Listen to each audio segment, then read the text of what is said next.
PS Waterways and Environment, Mr. Wycliffe, PS Agriculture, PS Forestry and Fisheries, the Director Environment, and Director National Trust of Fiji. I'm not sure whether the CEO of Ethiopia Affairs is here.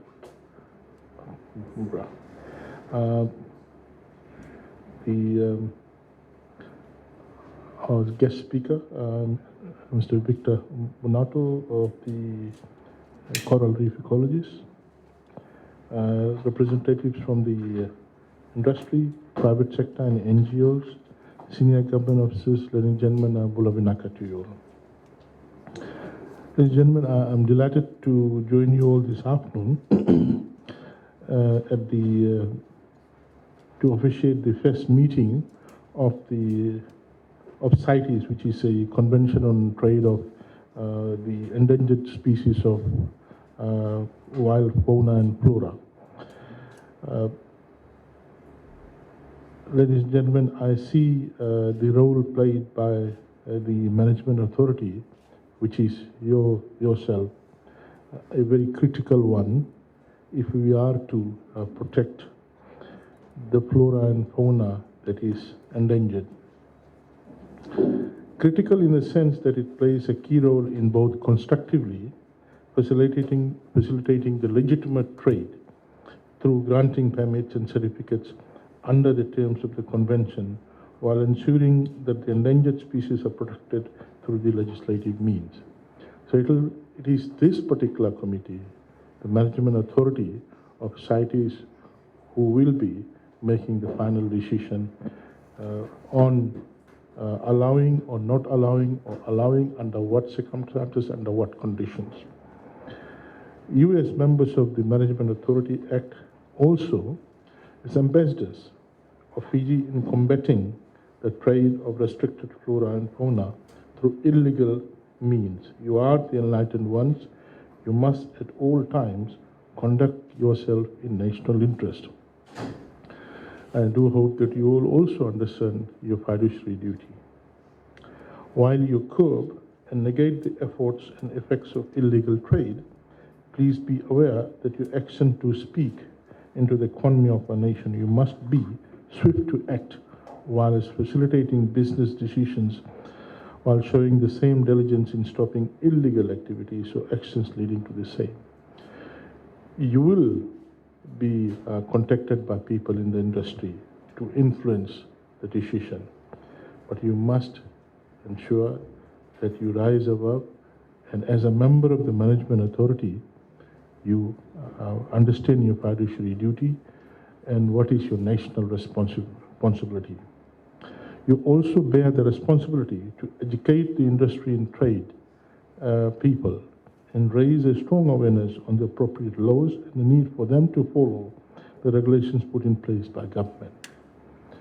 You will be interacting with them in various meetings, various functions, events, and you must take advantage of those gatherings and do talk about the importance of protecting our country, protecting the flora and fauna, and particularly the endangered species, which is threatened and it could be depleted. You will need to regularly communicate with the CITES Secretariat, headed by the Permanent Secretary of Waterways and Environment, and other parties when it comes to regulating the import and export of certain species. You need to ensure that you speak the same language. You can debate, you can argue inside the room during the meeting of the management authority, but once a decision is taken, and when we go outside this boardroom, you must stand firm and defend the decision of the management authority, immaterial of what your initial view was before the meeting, and when you entered the boardroom, and we entered the meeting. But once the decision is taken, then you must rally behind the decision and give your 100% support to the decision and champion the decision. Today, I would like to draw your attention towards combating of illegal trade or the industry developments that leads to the same. While it is much easier to identify illegal trade, at the outset it is the more subtle developments that present actions and steps leading towards illegal trade that we will need to be vigilant about. The illegal trade in wildlife, including corals and other marine species, is amongst the most profitable criminal enterprise in the world, with an estimated value of about US $20 billion per year.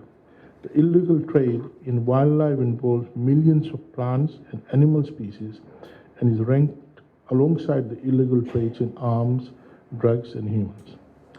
In 2013, the United Nations Commission on Crime Prevention and Criminal Justice designated wildlife crime as a serious crime, punishable by a minimum of 4 years of liberty deprivation, placing it amongst the most serious transnational crimes. These make the Convention on International Trade in Endangered Species of Wild Fauna and Flora as the most crucial and robust convention in the world. This is through its ability to regulate international trade, sanctions of new species listing, and or deletion of the species listing as and when new science-based statistics of population abundance and non-detrimental findings are presented. So this basically, what I mean by this is that your decisions in this management authority should be based on science, research and findings, and not your personal or gut feelings or the organization that you represent. Again, I argue firmly that when you come to this meeting, your fiduciary duty is protect our national interest, and the decisions and your contributions and discourse in this meeting should be based solely on science and research and not your personal opinion and how you feel or how others may feel if you support the science-based decision. This is the only convention that upholds the protection of some of the world's most endangered species, endemic species, like some of the endemic species that we have, which, as the name suggests, not found in anywhere in this world, and we are very fortunate to have some endemic species. I believe the crested iguana is an endemic species. Threatened species and species on the verge of extinction. It's our responsibility to the current and future generation that we protect these endangered species. The Intergovernmental Science Policy Platform on Biodiversity and Ecosystem Services released reports that confirm nature is declining globally at rates unprecedented in human history, and the rate of species extinctions is accelerating with grave impacts on people around the world. For this, tough measures are needed immediately to halt the rate of species extinction. Under CITES, the international trade in certain flora and fauna specimens is subject to regulation, and species are classified as Appendix 1, 2, and 3 based on the determined need for protection. Anytime you want to tinker these schedules, again, you must come with scientific reason. Your research must be based on scientific methodology to make changes to the schedules, which was established based on science. In Fiji, the Ministry of Environment is the focal point for CITES and administers the related domestic law, the Endangered and Protected Species Act 2002, Amendment Act 2017, that gives effect to the Convention.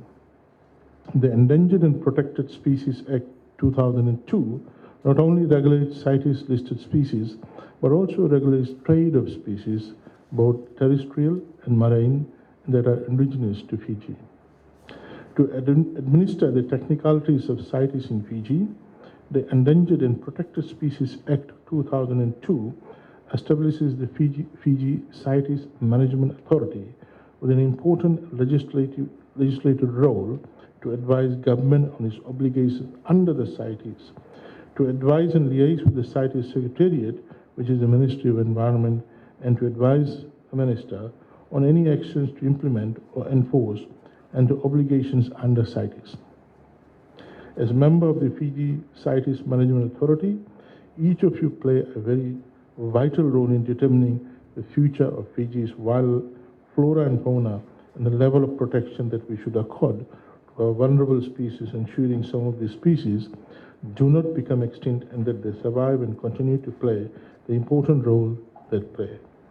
The EPS Act 2002 also establishes the Fiji CITES Scientific Council with its primary role to advise the Fiji CITES Management Authority on any matter relating to the CITES, including whether any proposed export of any specimen will be detrimental to the survival of the species involved. I have had a discussion with the Permanent Secretary of Environment, who is also chair of the Fiji CITES Management, and I'm told that the Management Authority will be reaching out to the business sector, agencies, NGOs and communities who are engaged in the trade, captive breeding, handling and storing of any of the species listed under the CITES and EPS Act 2002 to ensure that they comply with the legislation in place. I would like to take this opportunity to thank Mr. Victor Bonito from the Reef Explorer Fiji Limited, who has taken his time out to come and join us here as an expert. He has come all the way from the Coral Coast to share his views on the potential impacts of coral and live rock trade on the coral ecosystems. And I wish him well in his presentation. I look forward to listening to his presentation. And once again, I want to congratulate all the new members of this Management Authority, and I look forward to getting regular feedbacks from the chair on your deliberations, and I do hope that you comply with the Act with regard to required number of meetings. And of course, there's nothing stopping you from having additional meetings as and when required. So I wish you all the best, and I do hope that you will again recognize and adhere to your fiduciary duty. Thank you, Naka.